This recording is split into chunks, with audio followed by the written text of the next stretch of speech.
The word truth, as we use it in the English language, actually means the fact about a thing, the truth of the matter. When we try to use it in a completely isolated way, when we try to apply the term truth to an absolute condition in which we cannot expect any direct interpretation or explanation, then at least theoretically the term signifies reality as experienced in illumination. Truth is therefore actually, in the most abstract sense, complete truth knowing. As far as we are able to judge from our perspective, there are very few human beings recorded who actually can be said to have achieved truth knowing, for it would imply the total absence of any element of error. And it would also imply that the individual possessed the capacities and the powers necessary for the perfect apprehension of a matter. Therefore, most persons use the word poorly from a semantic point of view. We can look around us on a rainy day and we can say the truth is it is raining. We will not be contradicted. But this kind of truth has a very little interest to philosophers, mystics, and idealists in general. When a truth relates to the obvious, about which there can be no debate, discussion, or conflict of opinion, then perhaps a better term would be fact. Many things are factual. Facts can be sometimes quite inspiring, but for the most part, facts are not stimulating because they are obvious and because they relate to comparatively dead matters. We can accumulate facts forever and achieve thereby an encyclopedic type of mind. But these facts seldom make us happy.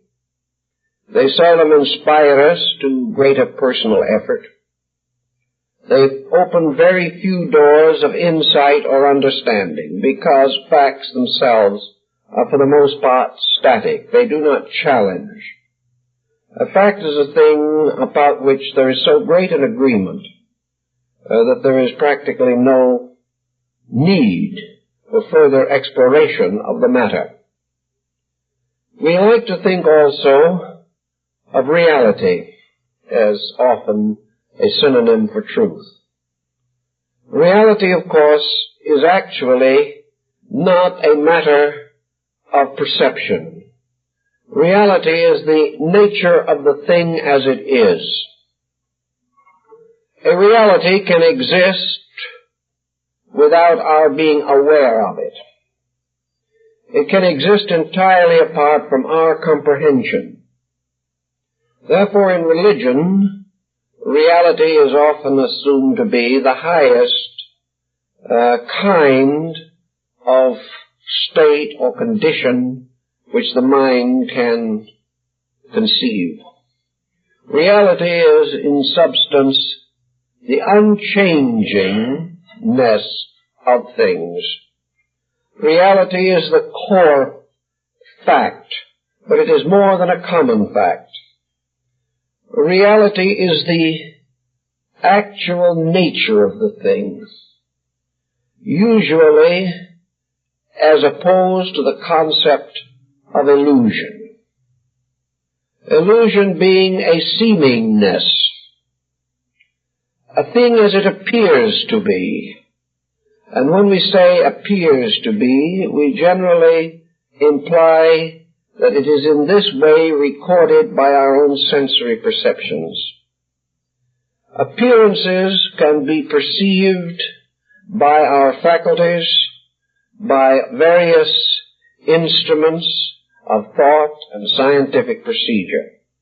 But appearances are not necessarily real.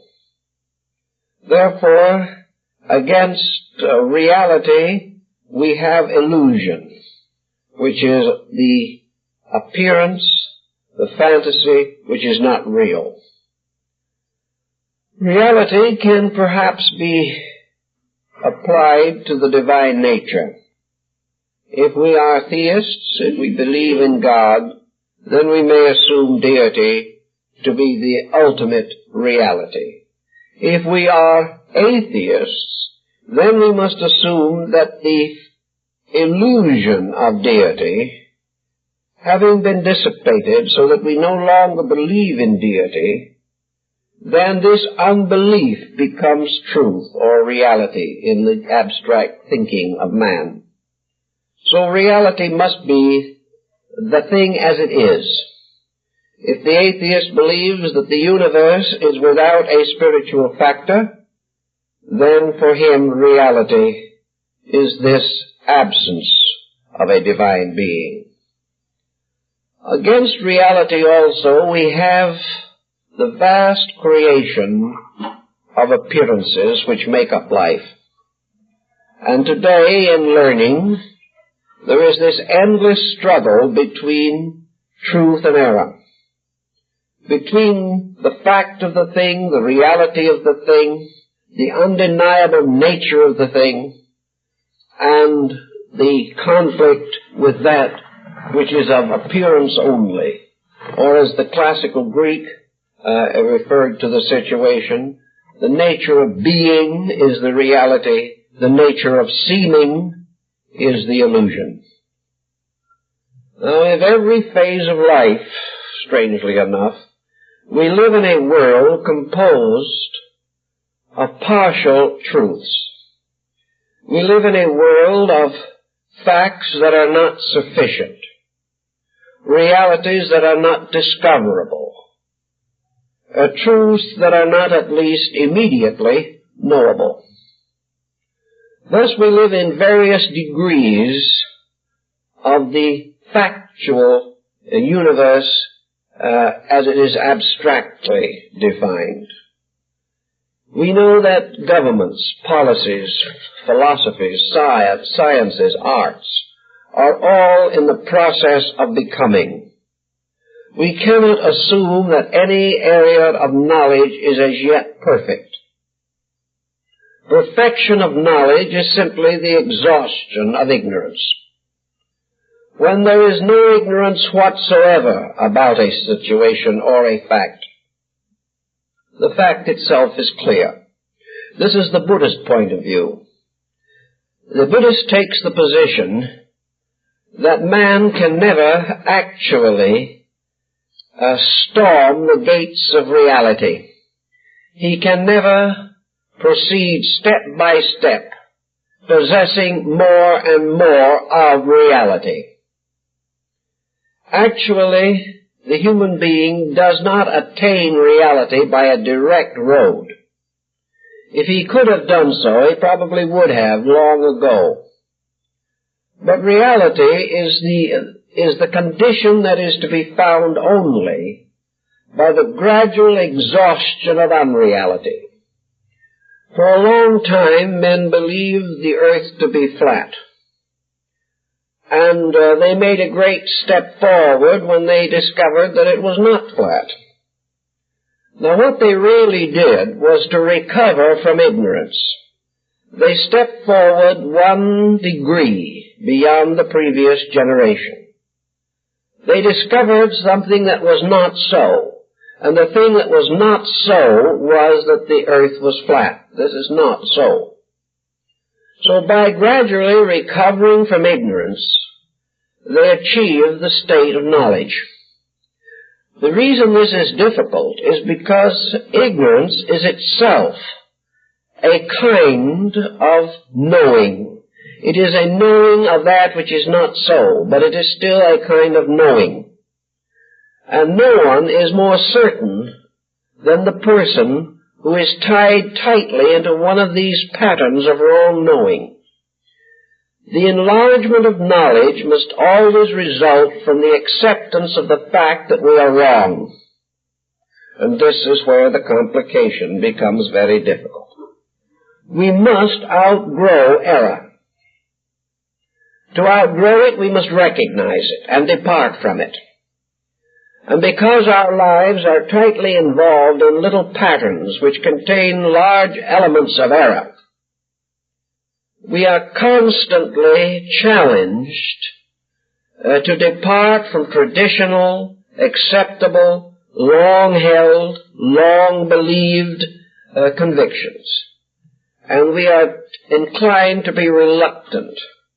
A reactionary is therefore actually a person who clings to a previous standard of knowing. And a progressive is one who perhaps tries to go forward, but of course may likewise be wrong. The reactionary is wrong because he affirms one attitude. The progressive can be wrong because he may live only to deny the reactionary attitude and not have any closer perception of the reality. It follows from our common and general experience, therefore, that we live in a world in which what we call truth and error are bound together in a most complex way. For us, in this sense of the word, truth can only mean the reality of the thing, and ignorance the lack of the knowledge of this reality. Actually, no ignorance is absolute. And as far as we are concerned, no knowledge is absolute. Consequently, every pattern of research that we carry on has in it a certain amount of truth and a certain amount of untruth. Very often the chemistry and the combinations are so complicated that we are unable to disentangle them. Thus we continue to cling to errors, even supporting them by the partial truths which we have already achieved. The individual who follows this pattern naturally has certain difficulties in his life. He arrives at conclusions with the aid of faculties that are partly right and partly wrong. If he is right in something, he likes to think he is right in everything. And when he is confronted with one of these problems, if the issues are somewhat abstract, and his error is not immediately obvious to him, he is still inclined to cling to the error and assume that other people are wrong. Thus, the mind itself, being immature and undeveloped, has neither the courage nor the insight to correct itself. And we plod on down through the centuries, trying to move forward heroically, and at the same time held tightly in errors by our imperfect faculties. The ancients also held it to be true that many errors are sustained because they are convenient. The individual finds that truth is frequently opposed to his own personal likes and dislikes. Whatever the natural fact of the matter may be, is not always what the individual hopes it will be, or wishes it to be, or requires it to be. Thus there is a war on, almost constantly, between the immature faculties of man and their pronouncements, and the larger realities of the patterns of existence and their requirements. The person is therefore unadjusted. Unadjusted means that he is not living by the same code as the world in which he exists. He is not intentionally disobedient. He simply lacks the insight which permits cheerful and immediate obedience. What are the causes for the continuation of error in the world? The causes are, first of all, ignorance. For where ignorance exists, error is almost inevitable. Then there is a compound kind of ignorance which may be termed stupidity. Stupidity is the individual who, having the capacities to arrive at certain insight, or perhaps having actually recognized realities, refuses to accept them because they are inconvenient. Consequently, stupidity can only exist where the individual is doing less well than he knows. To live below our own level of capacity is stupidity. Both ignorance and stupidity can arise from, or in turn give rise to, selfishness. Selfishness is self-interest. Self-interest is nearly always at variance with universal requirement. The individual, therefore, who is self-centered is depending for his survival, for his insight, for his maturity upon the weakest of all elements, himself. The wise person is not self-centered. He would like to believe that he is truth-centered. And he probably realizes that in a conflict between himself and truth, he can only advance if self loses and truth wins. But in many instances, the individual does not wish to face a decision that is so formidable. There are, of course, many pressures that assail the truth seeker. He very often does not have the courage or the discrimination to pursue his search with the constant and irresistible determination that can lead to ultimate victory. The enemy of truth in every instance is error, and error is most obvious in this world, in the various institutions which it creates. Now, error is not malicious always, perhaps very seldom is. But error usually has to survive by a kind of stubbornness. The person who is wrong almost immediately brings himself into an unhappy relationship with reality. The wrong person, or the person who is wrong, begins to suffer. Things go badly. The various structures that he builds do not operate correctly. The various institutions which he founds fail of themselves in some respect. His business goes bankrupt because of the error in his own understanding or insight. He loses his family because of errors within himself. A system under which we live, such as a culture, may produce generation after generation of misery. But if we have not the wit or courage to realize this, then we have to continue to suffer.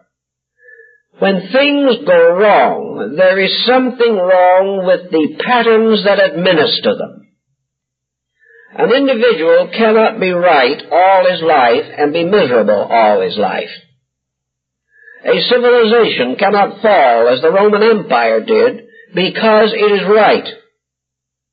Something has to be wrong. Now in life, every time we make a mistake, we are jogged, but nearly always we neglect the warnings. We do not recognize that the difficulties that arise are the result of the fact that we are practicing an error, that we have a mistake of basic judgment, that something we are doing is inconsistent with the truth of the matter. Now, one thing that the Greeks discovered after a certain period of mentation, they gradually developed their philosophy, is that everything that exists has an archetypal pattern. This is true not only of animate things, but of inanimate things. Not only the works of God and nature, but also the productions of human ingenuity. Everything has rules. And these rules operate if they are followed and obeyed. A plumber has to follow rules, or the plumbing in the house will not function. The electrician has to follow rules, or he may short-circuit an expensive system and destroy himself.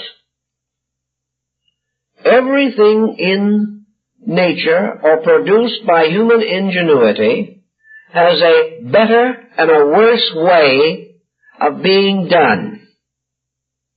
Everything that is created by nature is created naturally and with the law as a primary consideration. But nature is not perfect. Nature is creating under law also. And the law under which nature is creating is the law of evolution, or the law of causality. We know that nature makes mistakes, simply because nature is working with elements and materials that are themselves imperfect. But when nature does make a mistake, nature very quickly corrects that mistake. For the mistake itself in nature does not survive long. Man, however, has discovered various artificial means of perpetuating his own mistakes. He can bolster them up. He can fortify them in various ways. If he has a bad law, he can amend it. He can create new regulations to support a basic regulation that itself is wrong. Ultimately, this will result in a pyramiding of corrections, and at last the whole thing will collapse. So in the development of all things which man does, there are laws which, if fulfilled, bestow a measure of survival. But according to man's own development, nothing that he can create today is perfectly done.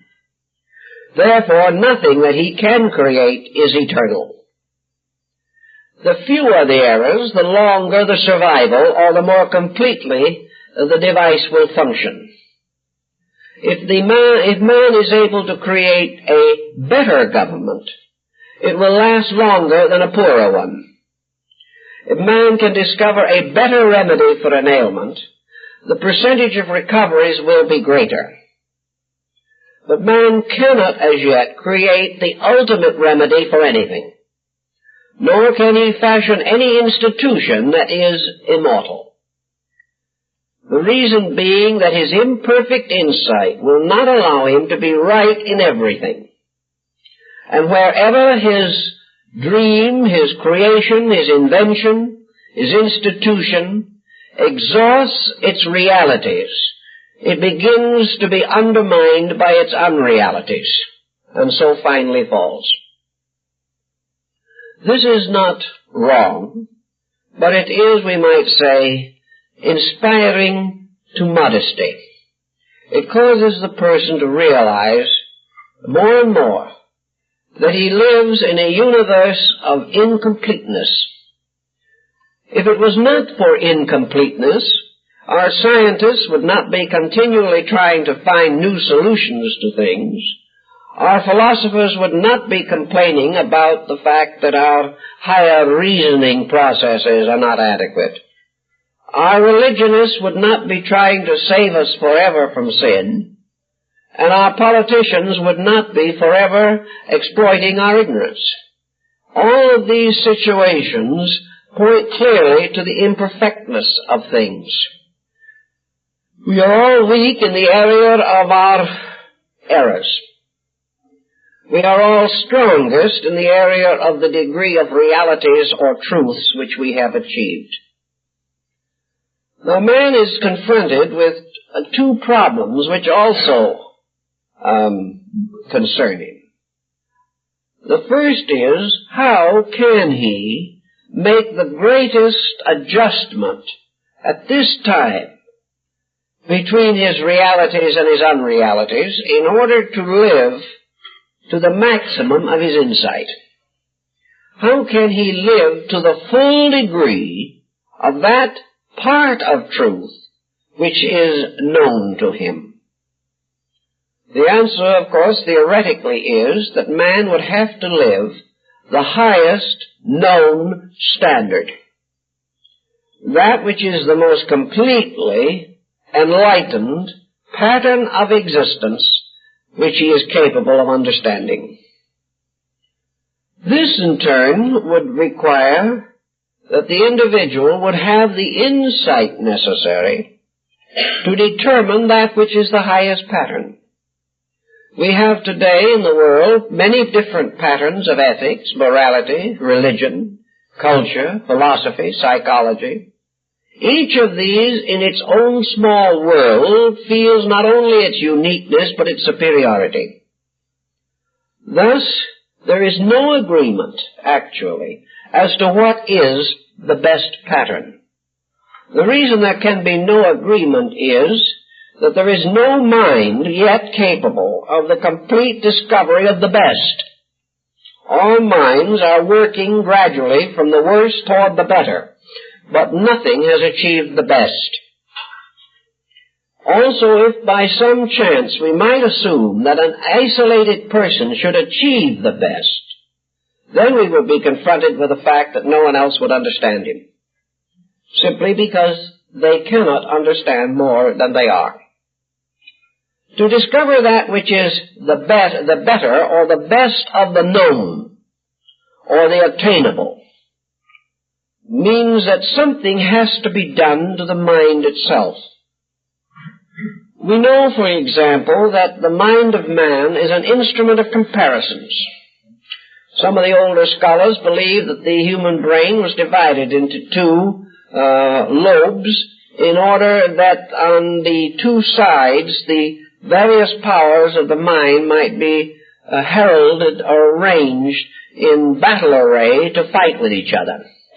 In other words, the armies of thought were drawn up facing each other as upon an ancient battlefield, and the mind fought it out in terms of the balanced competitiveness of the halves of the brain. We're not quite sure that this is so, but it still remains that the process takes place, whether it has anything to do with brain structure or not. In man, there is a continual warfare on the basis of his own competitive estimations of things. He thinks in terms of polarities. He thinks very largely in terms of Aristotle. He says to himself, if this is good, that which is the opposite of it must be bad. If a certain thing seems to be true, then the opposite of that must be untrue. So we create these competitive patterns. If one person's music is good, another type of music is bad. We know this is not quite true. We know that there are many kinds of music that are appreciated by different peoples. One evening I happened to attend a concert in which an East Indian musician and an American soprano constituted the warring team. Each one appeared on the program in high conflict with the other. To the East Indian person, the American soprano's singing was utterly incomprehensible. They could only explain it as noise full of holes. The reason it was full of holes was because it had pauses unknown in Oriental music. The Oriental finds some way of breathing without stopping his tune, either by means of his background instrumentation or something. There are no pauses such as we know. To the Western soprano, the Eastern music was equally incomprehensible. The quarter tones and the eighth tones had no correspondences in our system, and there was actually no understanding likely to create appreciation. Each was functioning from the concept that their own was good, and that the opposite simply could not be good. We do the same in philosophy. We do the same in every branch of learning. If a certain thing is accepted, something else is not accepted. And most of our acceptances and rejections are on the basis of authority or tradition, so that the individual does not experience much for himself, calling upon various available resources to support an attitude. He tries, perhaps, to be honest, but he cannot be honest about something in which his knowledge is inadequate. He simply has no appreciation, therefore no inclination to weigh honestly that which he does not appreciate.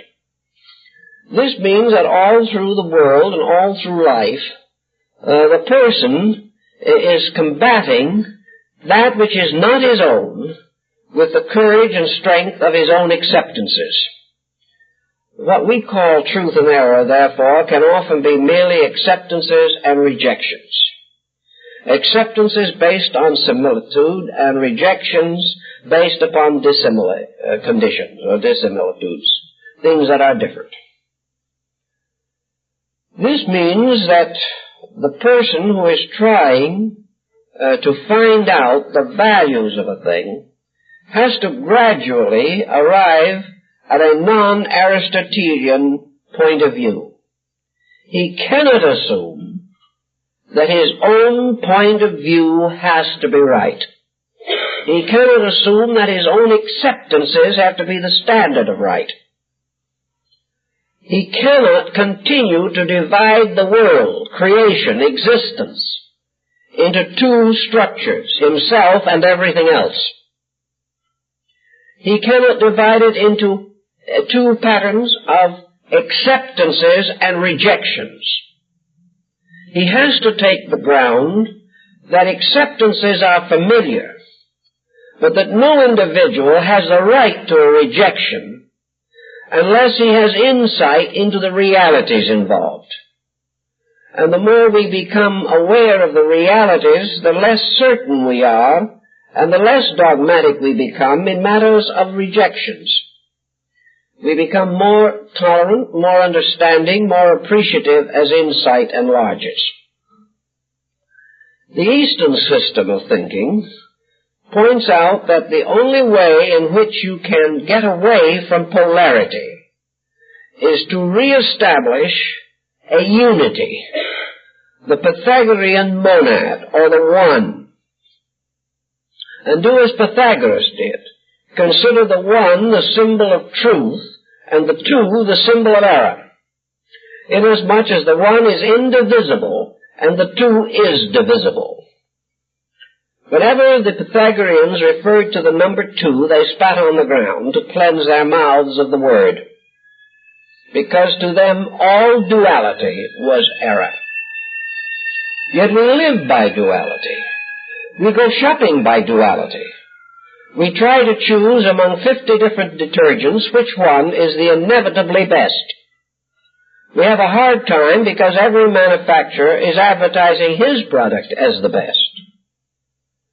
And the Pythagorean would explain to us very clearly that the truth of the matter probably lies in the fact that half of the detergents, which each one is better than the other, half of them are manufactured by the same company.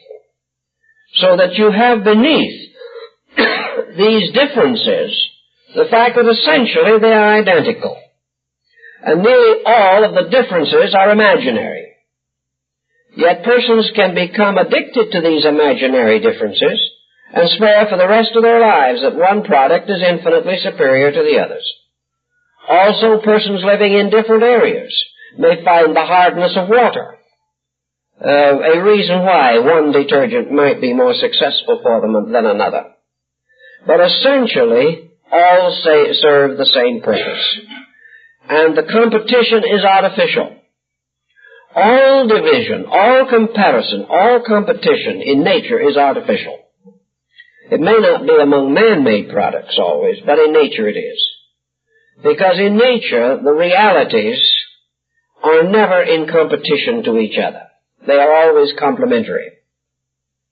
So the Pythagoreans and the Hindus both pointed out the importance of creating a unity and making this unity primary and allowing diversity to arise in this unity, but never permitting the unity to be divided.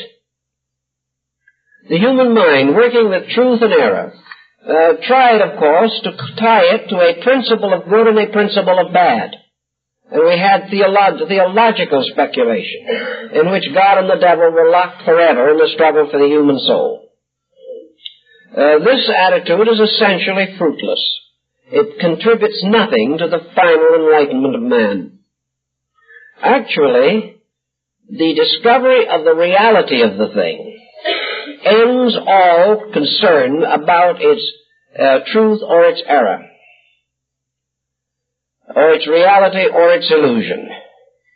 Illusion is simply a misunderstanding of a thing.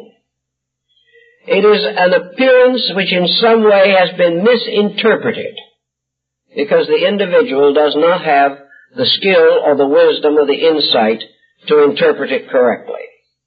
The Buddhists are not certain, however, that the tendency to illusion is essentially natural. They think that the tendency to misinterpret is founded upon some perversity in man's own character. They do not believe, that is the Buddhists, that man will go on year after year, generation after generation, misunderstanding the obvious, simply because he is incapable of understanding. They are convinced that man misunderstands because of a machinery which he has set up in himself. That in a sense his misunderstandings are intentional, although he does not realize it. They believe that the individual is clinging to an illusion because he wants to, not because he has to. That there is some perversity in his own makeup that causes him to prefer error to truth. Now, what would be the cause of such perversity? One cause of it would be an unbalanced attitude toward life itself, and a lack of grasp of value concerning life.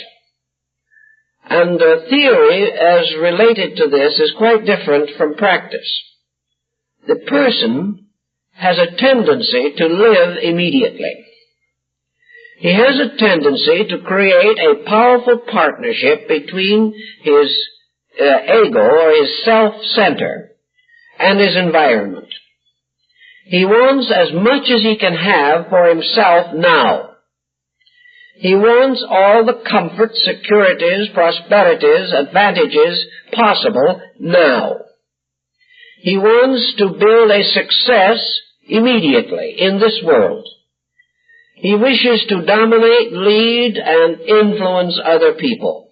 He wants recognition, he wants applause, he wants advancement. And he wants his own way.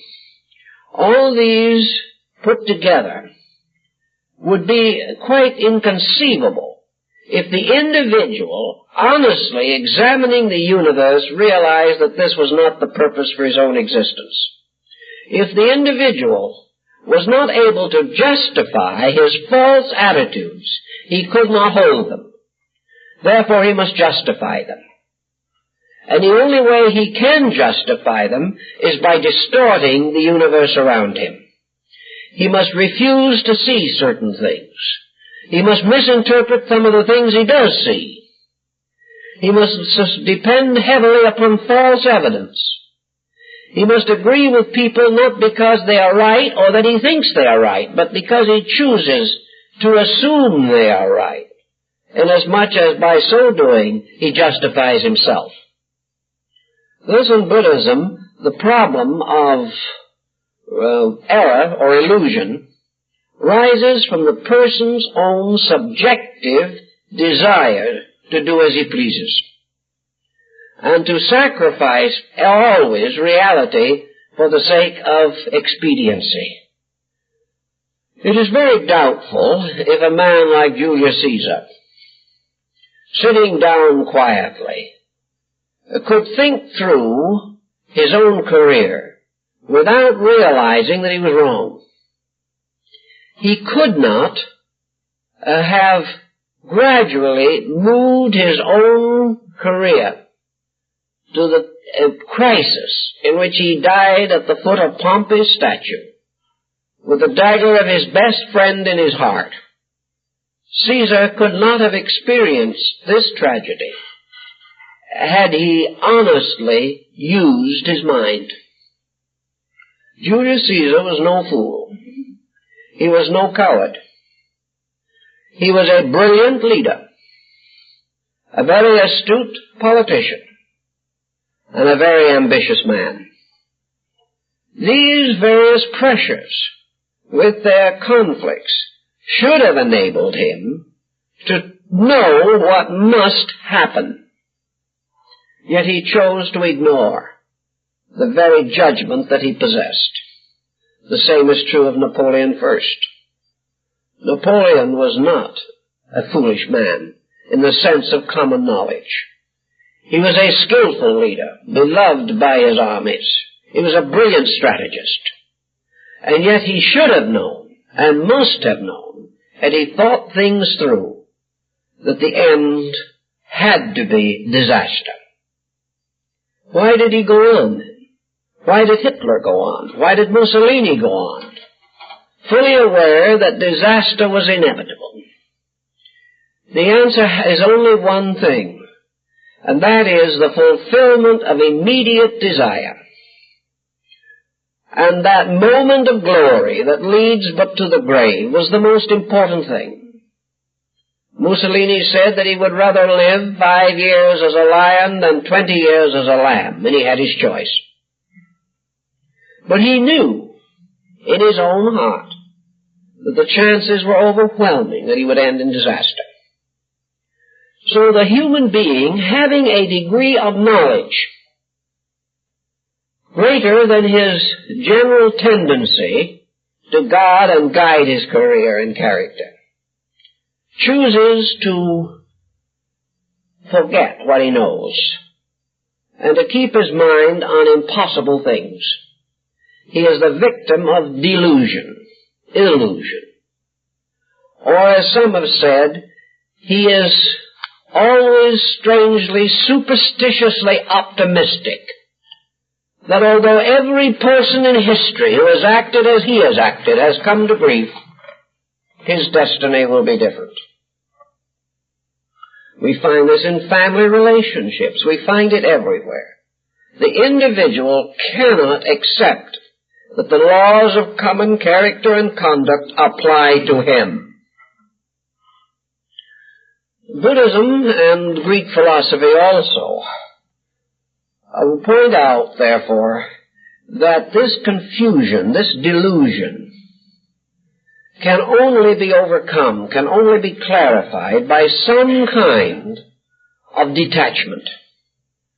As long as the person is an absolute slave to his own ambitions, his own self-will, and the satisfaction of his own appetites, he will always come to disaster because he will break the rules.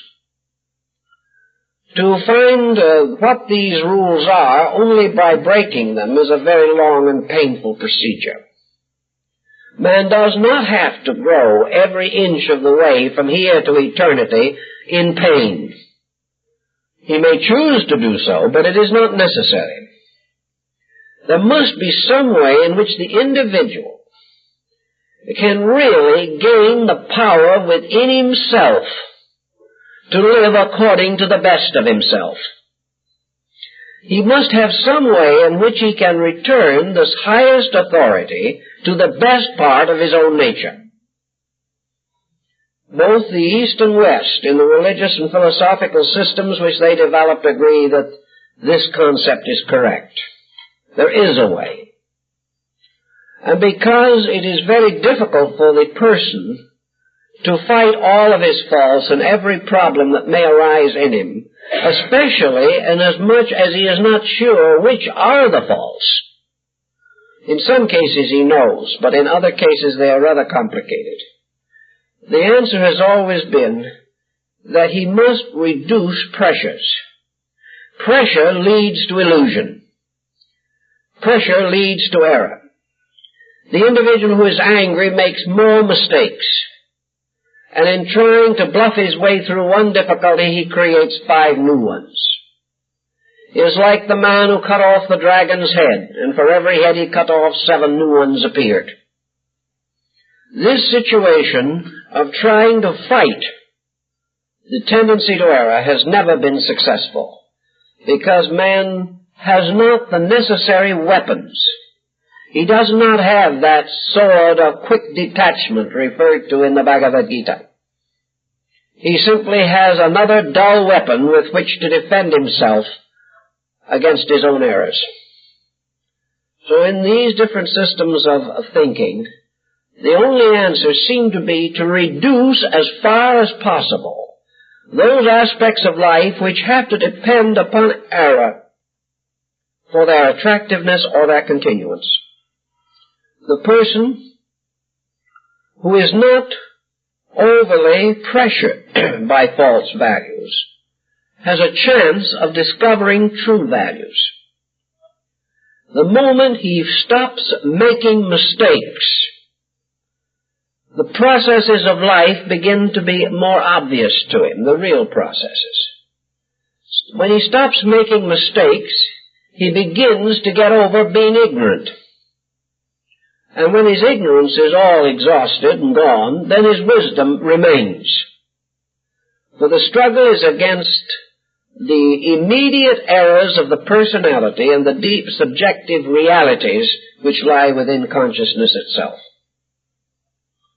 So in the Eastern philosophy, particularly in the old Hindu and Vedic rites, the individual offered up his entire personal life to the service of the infinite, reserving nothing for himself, and permitting the infinite life to manifest through him according to its own will.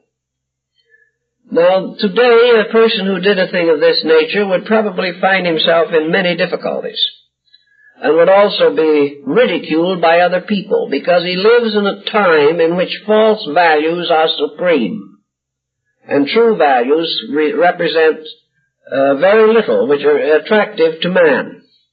The true person, the thoughtful person, almost inevitably has to retire from human society and live in a monastic or isolated way. But for many individuals, the gradual reduction of pressure results in a continual increase of enlightenment, a slow, balanced change of personal polarization. The real purpose, of course, being to realize that, in a sense, truth and error are at 2 ends of a scale, and the point of equilibrium is the reality. That the real thing is always in balance, whereas the unreal things are always opposed to each other. Polarity itself, while a manifestation of existence, is not as high a manifestation as the fact or reality of unity. Unity is oneness, and all things in truth and essence and substance must be considered as one. To be one in yourself, you have only 2 ways possible. One is to gather up all of your parts and make a unit out of them.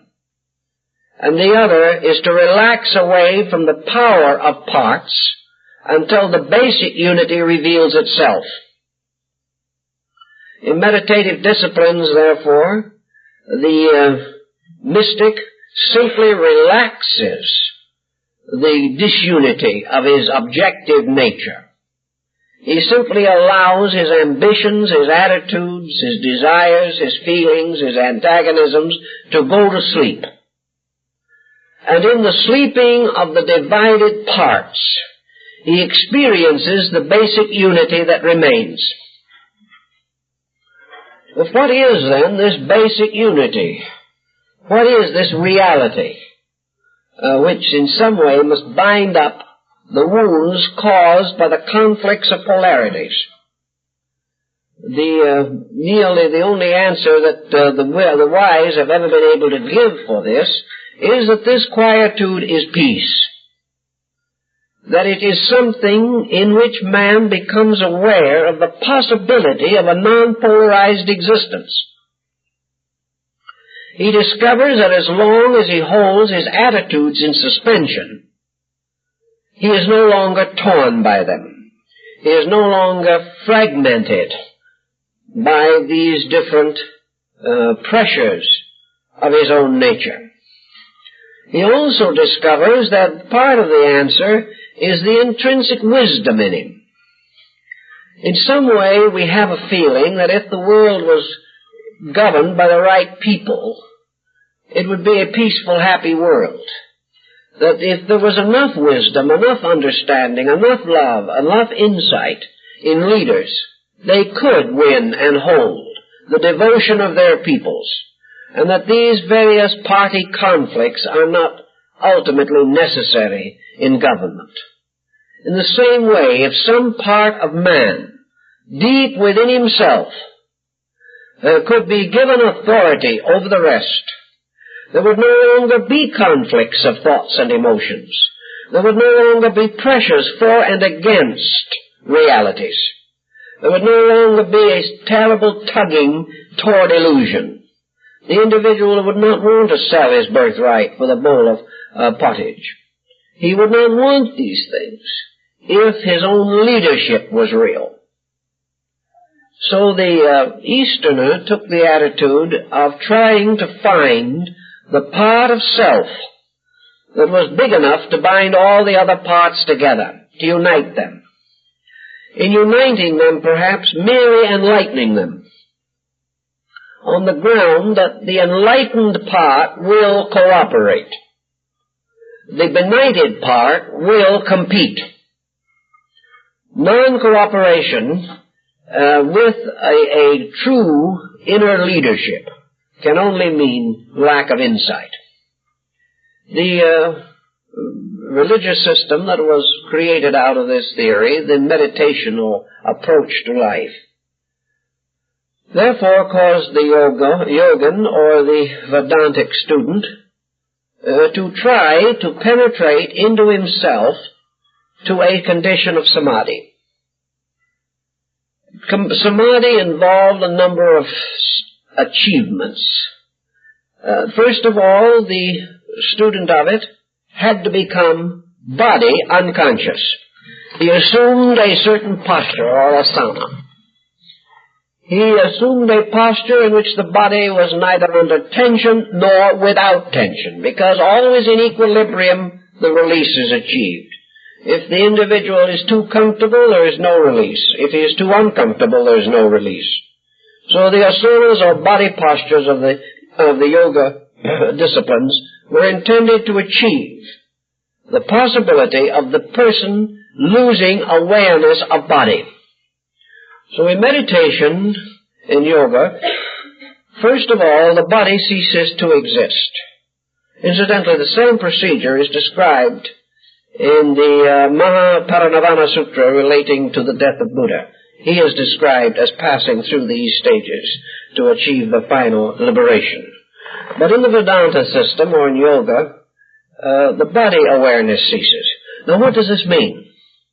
How are we going to experience this in terms of truth and error, of reality and illusion? When the body consciousness ceases, what happens to the true consciousness?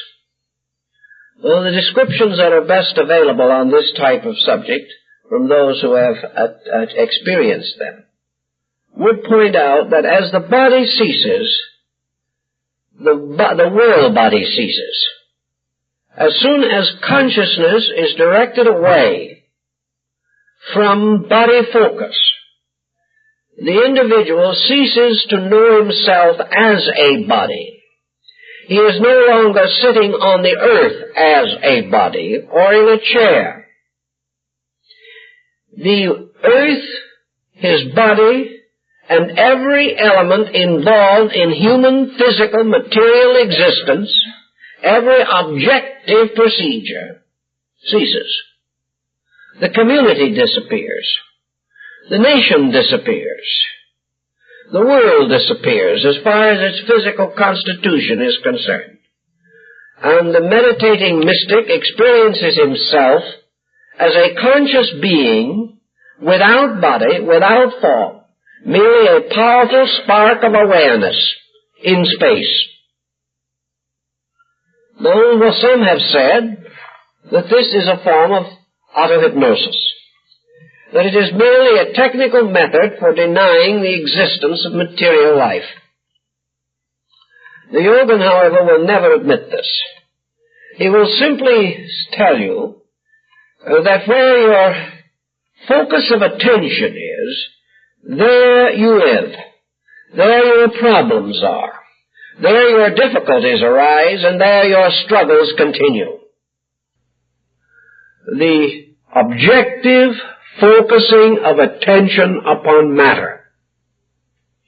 The moment that you bestow everything you have to the external world rises as a magnificent image. The moment you dismiss this image by detachment, it disappears. So the yogin also points out, whether you like it or not, whether you believe it or not, whether you want to accept it or not, this is exactly what happens when you die. For when you die, you do not have the experience of the world and you departing from it. It is the world that departs. Suddenly, this whole mysterious pageantry simply evaporates. And you are exactly the same, and you're watching a world disappear. The reason being your own center of consciousness has shifted. And where it has shifted, a new world appears. Where it is removed, the old world disappears. For all these things are nothing but emphases. It is quite conceivable, in fact some of our university professors today are quite certain it is true, that if man could shift consciousness about through a series of tuning ins and tuning outs, he might discover 100 different civilizations right here at the same time. That this very space around us is filled with other kinds of life, just as real as our own, but not existing to us because we do not tune it in. So that tuning in makes it real. Tuning out causes it to disappear. But anything that can be tuned in or tuned out is not inevitably true. It cannot be completely so. It is a relative thing.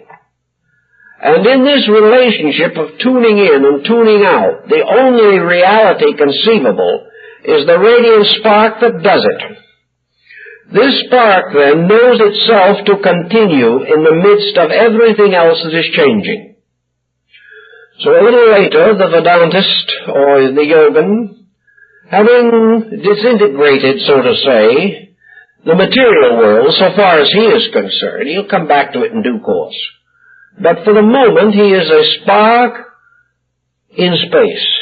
A spark, perhaps, that is tremendously thrilled.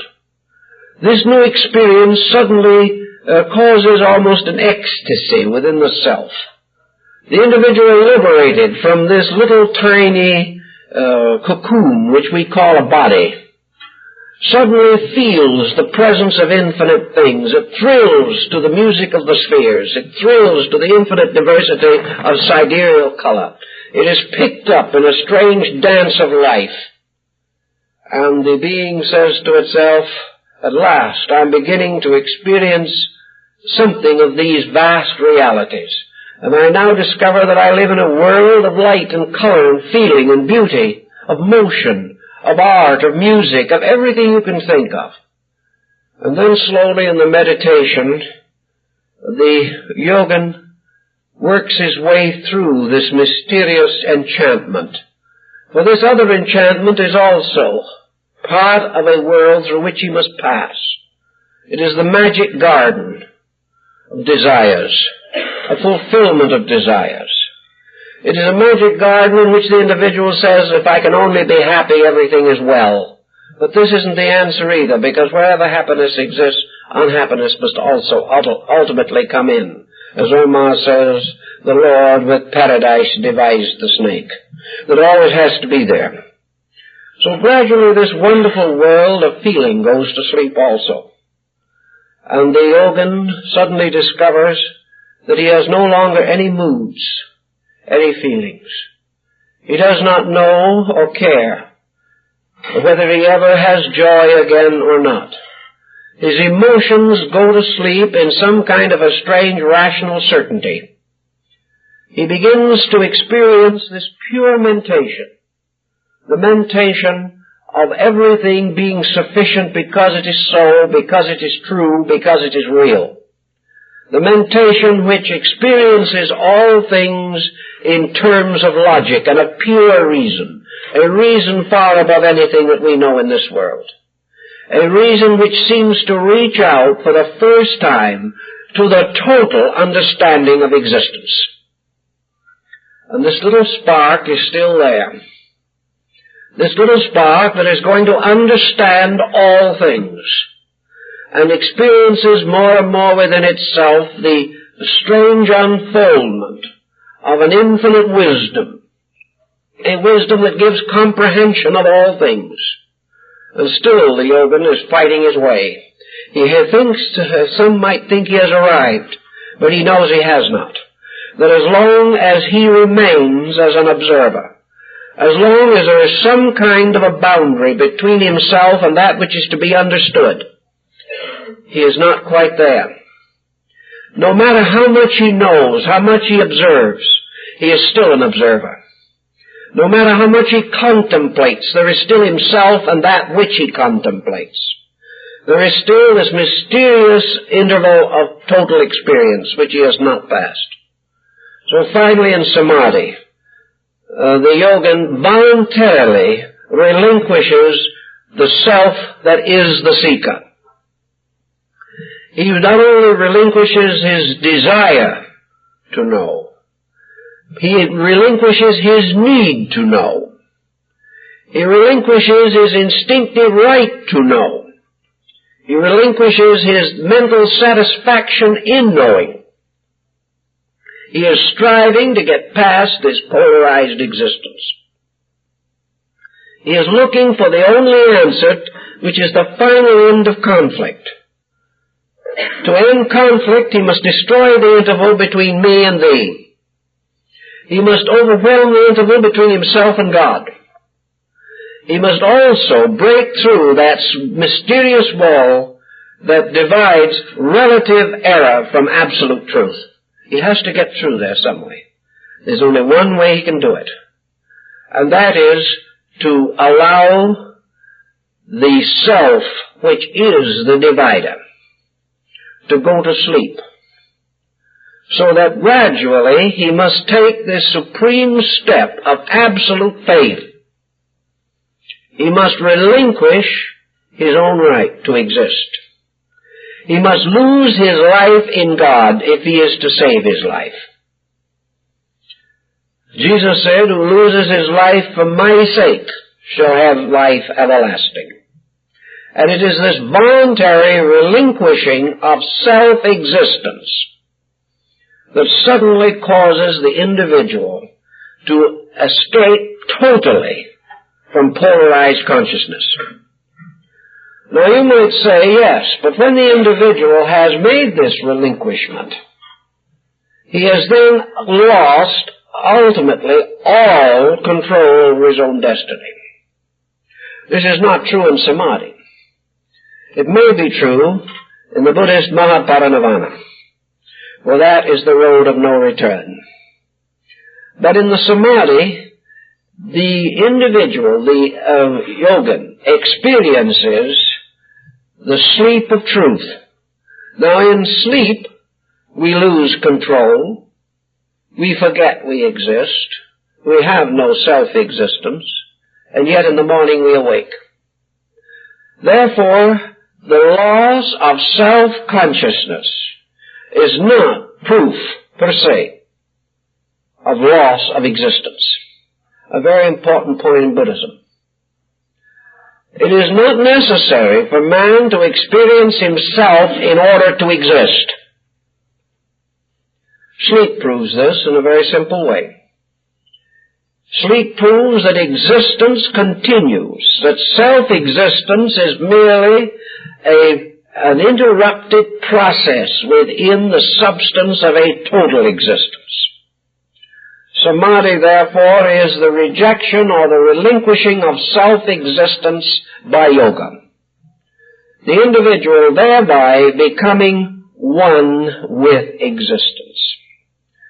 From this experience, there is, however, a certain difference with sleep, because sleep, of course, is a natural phenomenon due to exhaustion and natural cycles of rehabilitation. We cannot carry the analogy too far. But in the case of absolute samadhi, the individual has a dimension of experience which cannot be defined here. He exists without self-existence. He is in a unified condition with absolute knowledge and absolute being, without a sense of his own personal consciousness. He is no longer an observer. He is no longer something accepting or receiving into himself. He is diffused in the very essence of absolute unification. He has achieved the true meaning of yoga, which is union. He is one with the beloved, as the Muslim mystic would say. So he discovers in this truth. He discovers, as the old school of Cairo, the great Egyptian Muslim mystic school, realized, that beyond all knowing is the mysterious and dramatic truth that all knowing is a kind of genteel lunacy. That the only thing that is real is this state that transcends knowing and divides polarized existence from total life. If this is difficult to attain, it is almost equally difficult to describe. Those who have attempted to describe it have simply fallen back upon the concept of a great, infinite peace, an ocean of serenity, an end of all doubt and all fear and all emergency, a timelessness, a rest full of action, a dynamic suspension of effort, a Zen type of thing.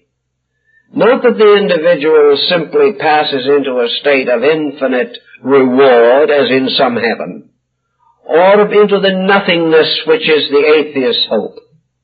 It is rather that the individual becomes one with an ever-moving, ever-growing, ever-unfolding eternity. But there is no longer any actual separateness. And the entity remains in this state for a time. But in the samadhi problem, this time is rhythmic. A man finds that as he has not yet fully attained this condition, that he is not able to fully maintain it. That is the cyclic law that brings him back. Because it is not his true state. He may achieve it temporarily, but having lost in the highest phase of samadhi, self-directive, he suddenly can no longer press on to the maintenance of this state. He therefore experiences it and slips back again into objectivity. He drops back again into mental awareness, then into emotional awareness, then into physical re-awareness, and awakens from his meditation. He has sort of gone on a spaceship through conditions as far as the fuel would take him, and then the fuel having failed, he drops back again. He cannot stay there, because he is not able to perpetually maintain his attitude, the attitude not being as yet fully his nature. But out of this experience, which saints and mystics have recorded in many countries and under many situations, there comes the psychic background for man's realization or belief that truth is unpolarized. That actually the realities we seek are complete unities, complete wholenesses, and that all mental processes which polarize do separate man from truth. We have overworked the physical sensations to bind us to materiality. We have overworked the emotional sensations binding us to the gratification of appetites. We have overworked the intellectual faculties, binding ourselves to a universe of intellectual, educational, industrial, economic achievements. We have assumed that each of these ends was the answer. We have assumed that with our intellect we can storm the gates of heaven, that we can think our way to everlasting glory. And we cannot, because the mind will always be polarized, will always be immersed in the ignorance around itself and within itself. You have to transcend the faculties. And the highest kind of wisdom that we can know in this world is that which comes from ages of experience, by which we come to learn in the end that wisdom is not in this world. This is that type of point that we made in the beginning, that the beginning of wisdom is always in the recognition of ignorance. The recognition of the fact that we are wrong must always be the beginning of the realization that we are right. It is always by this reverse procedure. So in this world we have truth and error. We have error which is nothing more or less than an inadequate degree of truth. We have truth as we know it in this world, which is simply a gradual recovery from a condition of discomforting error. We have truths and errors that change and twist and turn with every facet of human life and growth. We have discoveries that make the truths of one generation the errors of another. It goes on and on and on. But always it is polarized. Always it is the result of a duality of procedures. Somewhere we have to break through this. We have to recognize various patterns the ancients discovered. The pattern of spirit and matter, each only an aspect of the other. That actually there is only one substance, and that polarization arises in it, not in itself essentially, but in man's effort to interpret it. We have no proof whatever that the gnat in the sunbeam is any less in the cosmos than a planet or a sun. We do not know this, we only assume it. We also realize that good and evil are not at all clearly marked as we think they are. That good may be the least degree of evil, evil the least degree of good. We never have any realization of how these policies operate. But we are convinced that the so-called opposites are by degrees, that the Gnostics were correct in their theory of emanationism, in which superior forces moving downward in emanating arcs, meeting inferior forces ascending in emanating arcs, created constant compounds of reality and illusion. And that in these various compounds, one band emerges from man and the other radiates from heaven. Man is ever in some kind of an adjustment, therefore, between himself and that which is superior to himself. So if you want to try to make some kind of a little practical program out of this and get it out of the sky entirely and down into your own particular problems, you may ask yourself, what is the truth about some of the common things with which you are constantly working? What is the truth, for example, in the relationships between yourselves and other people. A very common problem. You may say, I have a son. He's my boy. I'm mighty proud of him. The first problem is he your boy? From a physical standpoint, yes. And according to physical laws, he is your son. But the moment you press this so-called truth too far, it leads to a dangerous error. The moment you think of a person as your son, it is very difficult not to take an authoritarian attitude toward that person. If it's yours, it is your right to use as you please. If it's yours, you have the right to control it, the right to create its destiny for it. If it's yours, you have the right to say what profession it will follow, what art or craft it will follow, who it will marry, where it will live, what it will do with its money. These are all your rights if it is yours. But the moment you begin to live with this, you realize you don't have those rights. If you force those rights, you will destroy your son. You will change him into something that neither you nor anyone else could be proud of. But after that boy is yours for a while, you discover that a selfness is arising in that son. That ultimately this son is going to belong to himself and not to you. So the truth that you started with, that it was your boy, slowly changes. And you have to face the ultimate fact that the boy belongs to himself. What is your relation to this boy then? According to body, you help to create that body. According to the person in the body, you are not the father of that person. That person belongs to itself, just as you belong to yourself, and as your father belonged to himself. Thus, this idea that children are simply the progeny of their parents, while it is apparently justifiable biologically, falls apart completely psychologically.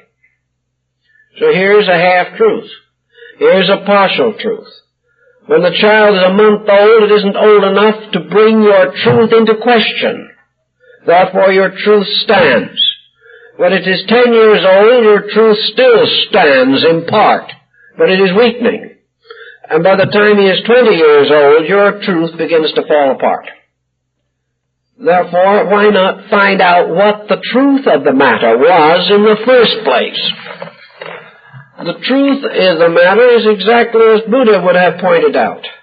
This child is not your son, and at the same time, this child is not your son, because it depends upon the time, the situation, the condition. Under certain situations, at certain times, it is your son. If this boy is injured, even though he may be a man of 40 years old, your sorrow, your consolation, your help goes out to him. He is still your son. If this boy, however, goes his own way and succeeds and has his own life and never needs you, he is your son, but he is not your son. He is still of your blood. But unless he calls upon your parenthood, the relationship of the father and son gets very thin and finally disappears entirely in the maturity of things.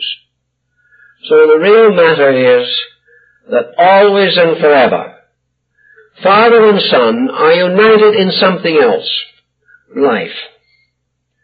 In a mysterious way, father and son are one being.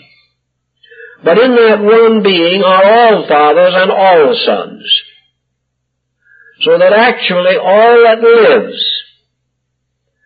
is one being, taking an infinite diversity of manifested relationships. The stranger and the enemy and the friend and the son are all relationships set up by conditions in life. But all of these different persons arise from one. In substance, they are one. Consequently, there can be nothing but identity at the source of life. All other relationships are passing. To realize the identity is to meet all the needs. To accept any of the relationships without recognizing the identity is to shortchange something. Therefore, the son who is yours at the same time belongs to himself. But the himself to which he belongs and the yourself to which you belong are two manifestations of one eternal self to which we all belong. But if we do not get that higher point clear, all of our secondary relationships fall apart. The polarized selves below are in trouble and conflict forever, unless the unpolarized overself, the Atman, is recognized as the basis of all true relationship. All relationship is actually identity.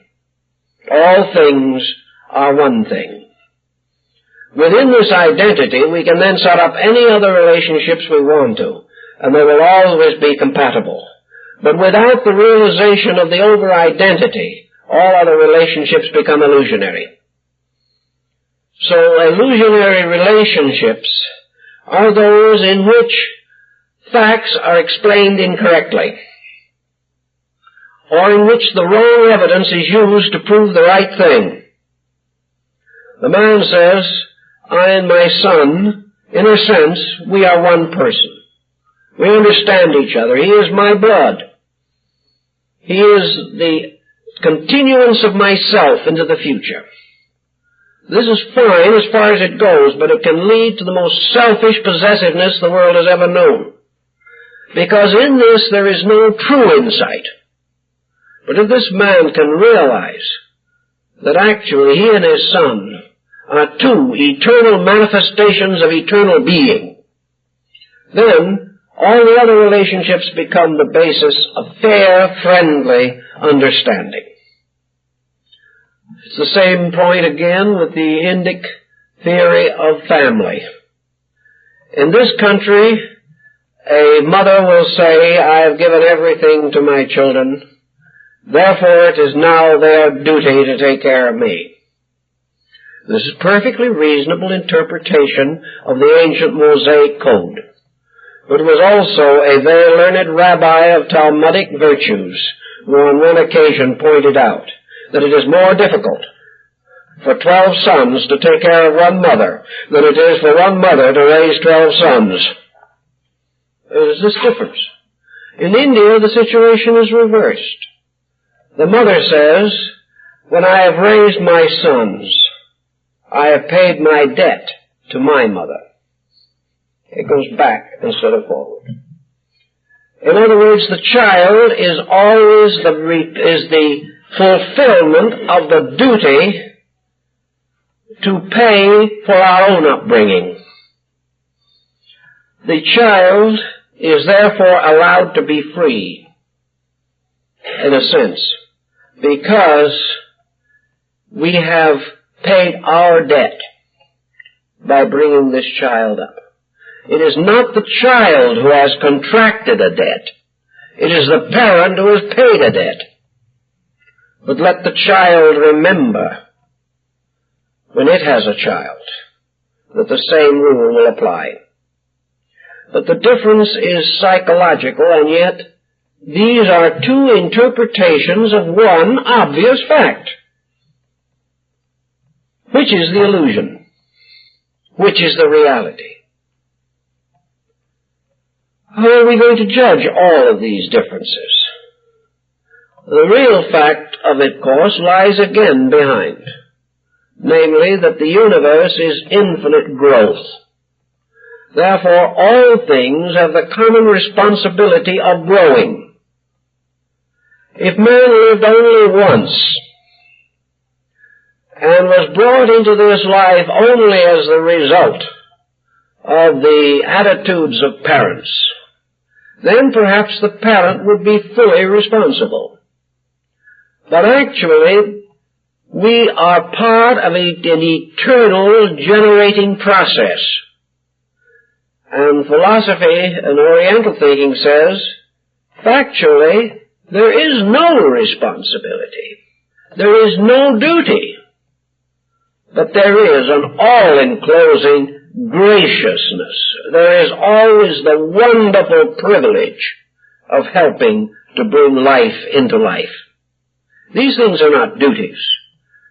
They are the gracious ways in which we share together. Those who brought us into the world, those we bring into the world. It is a wonderful comradeship of purposes. Nobody owns anybody. Nobody needs to. There is only one owner, and that is the master of the show, that which is behind it all, the eternal power. And all things that grow, generate, build, are merely manifesting this divine power. It is the gracious possibility of life, therefore, to fulfill the natural laws of its Creator. Not because it has to, although maybe it does, but not because it has to feel that it has to. Rather than that it should feel that through fulfillment it worships. Through the doing of gracious and beautiful things, it glorifies the graciousness and beauty which sustains existence. These patterns, therefore, pull together, always hunting for unity, always seeking for the basic principle that is so big that it takes all the conflict out of secondary principles and enables us to restore them to their proper honor. Now, we may not be correct entirely in all of our unities. We are not absolutely sure of some of these things. But one thing we are relatively certain, namely that we are advancing in the right direction when we remove destructive polarities.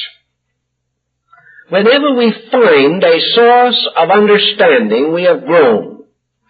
Whenever we create a source of misunderstanding, we have retrograded. Whenever, as the result of our decision, we have a better world, we are moving in the right direction. We may not be at the final decision. Perhaps there are understandings far beyond us. But that which overcomes dualities by putting a sovereign unity above them, this is the next step toward knowing, toward the fulfillment of knowing. This is better than what we knew before. This was better than the previous standard by which we lived. We also have the power to know that truth, whatever truth degree we possess, helps something. Truth will never cause things to become worse. Truths may discomfort us, but it will only be our selfishness that is discomforted. Wherever a truth is practiced, there is a certain strength resulting from it, a security, a betterment for all value. Wherever an illusion is practiced, something must go wrong. There is a loss of ground. There is a rise of differences. Wherever an error comes into existence, there is a loss of insight. Wherever we make a mistake, a prejudice raises its head. Wherever we use the best virtue that we possess, a freedom is achieved from prejudice or deceit or conceit or whatever may be the difficult factor. By watching this alone, we can gradually guide our way in the direction of greater realizations.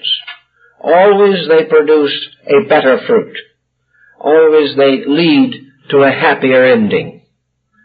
Now, in the world today, we have tremendous conflicts, more than ever before in history. And many persons have got to work out these conflicts some way within themselves or be torn to pieces by their own tensions and stress. Tension is simply conflict. Tension is polarized energy fighting with itself. Pressure is reality and unreality, locked in some kind of a situation in which actually reality is simply present and unreality is fighting this presence. Reality never fights anything, but unreality is always fighting. Reality does not need to fight. Truth can never be assailed successfully. Therefore, it never need to be defended. It may need only to be achieved, to be accomplished as an experience within life. Everywhere these tensions arise, it's because the individual is living better in one area and worse in another. He sees a certain amount which leads him on to a higher way of life. He is trying desperately, however, to overlook some kind of a quality of character that is good in order that he may accommodate some character of quality that is not good. So the individual who knows in his own heart and soul that he should be temperate drinks too much. Not because he does not know better, but because he lacks the courage to do that which he knows.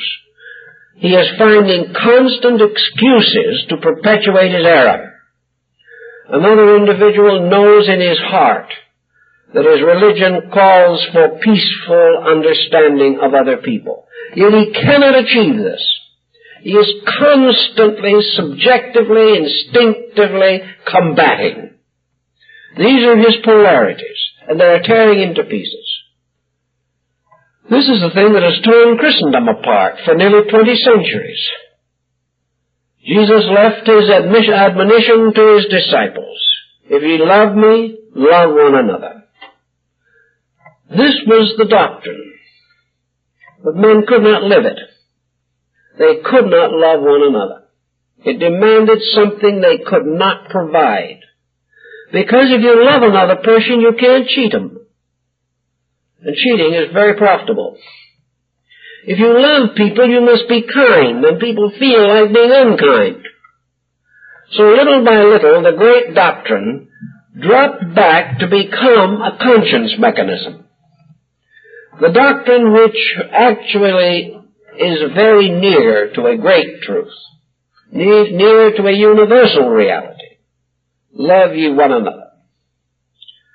This became subjectified, along with many other beautiful concepts, along with the Ten Commandments, along with the Code of Justinian, all the great systems of moral instruction, along with the Institutes of Manu, the great Hindu book of the law.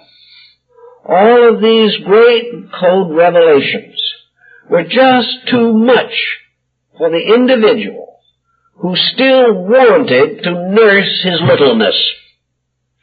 And after having nursed his littleness for a long time, he discovers tension. The tension is life within him, an eternal life, a good life, trying to manifest through something that wants to misrepresent it morning, noon, and night. Whenever this life forms a beautiful reality in us, we begin to cut this reality down to shape. We begin to try to distort it until it fits some little purpose of our own.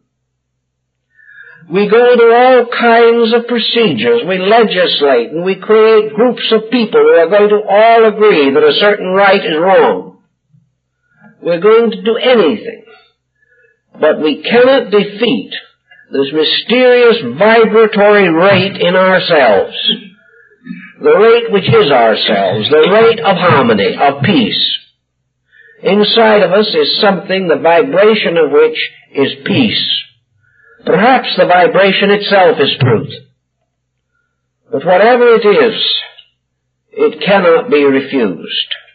And this vibration moving out against our self-centeredness turns the life of the average person into a battlefield in which the good in him, which by its own radiance is a light that is there, nothing can be done about it. It is there. It cannot be taken away. But around this light, man builds all kinds of distorting structures. The light breaks through these structures, and as it breaks through, the individual is hurt. The light suddenly casts itself into some dark area of conduct, revealing the facts, and the individual is hurt. Everywhere this struggle, therefore, between truth and error, between reality and illusion, is the struggle between life and mind, emotion, body resisting life. Mind says, I will interpret life as I please, and it had better be what I say it is. So life remains exactly what it is and beats the mind. Emotions say, I'm taking life, I'm going to make life do what I want it to. I shall use life to fulfill desire. Life takes over this emotional pattern and punishes it, because the pattern is wrong. The pattern cannot sustain itself. Life will never do what this pattern requires. Therefore, the person is miserable. The body says, I will do as I please. I will break all the natural rules of health. I will take the energy which has been given to me, and I will waste this energy. But I still demand the right to be healthy. Nature, with its energy and its life, cannot be touched by these demands. Life fulfills its purpose. Body is broken if it opposes life. So everywhere, error is the individual breaking faith with life, law, pattern, truth. And this breaking of faith creates a separateness, isolates the person from the universal. Only when the person acknowledges error, returns to the universal, and establishes itself in the eternal nature, can unity be reestablished. God has not departed from man. Man attempted to depart from God, but could not do it. For every part of man is also God. Therefore, man, in his willfulness, tried to establish his own empire in a universal empire. He became a small, discontented minority. He became a kind of universal beatnik, and as a result, he's in trouble. He has to go back to the rules. The polarities he has set up have no existence except within his own confusion, for he has found there are two ways of doing things wrong. These are the polarities, and only one way of doing them right, and that is equilibrium.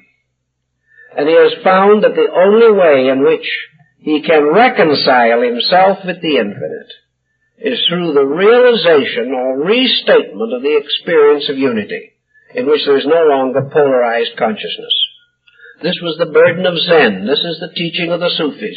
This was the instinctive realization of the Quakers and the Friends. It has also been the mystical revelation that has guided the saints and sages since the dawn of time. Consequently, we are seeking still to bring all polarized opposites into complete and perfect equilibrium. For the moment we achieve equilibrium, in that moment of absolute balance, reality moves in, takes over, and we are no longer subjected to this endless war between light and darkness. Reality alone is real. Light and darkness are its moods, but they are held within the pattern of its righteousness. Man, not aware of the pattern, struggles to overcome the polarizations without any realization that these polarizations do not need to be overcome as we would do it. They merely need to be realized through.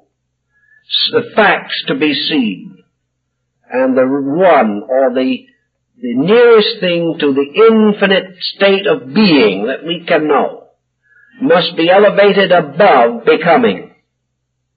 Becoming is all we know, but becoming takes place in being. While becoming is a struggle forever, we suffer.